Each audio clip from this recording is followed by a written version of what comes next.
আল্লাহ এতদিন আপনার হুকুম পালন করি নাই, আল্লাহ শয়তানের ওয়াসওয়াসায় পড়ে করছি গো, আপনি মাফ করে দেন।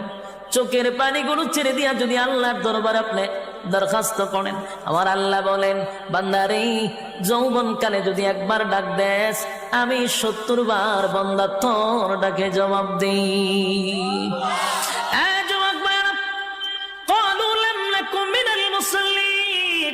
যারা দুনিয়ার জমিনে মুসল্লি ছিল না তারাই তো জাহান্নামী, এক নম্বরে জাহান্নামে যাওয়ার কারণ।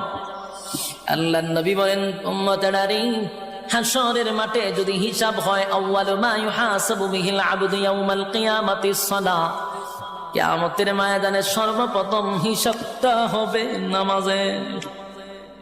বলুন কিসের? 1 নম্বর হিসাব হবে নামাজ। অথচ আমাদের সমাজের মানুষ নামাজটাকে বড় অবহেলা করে।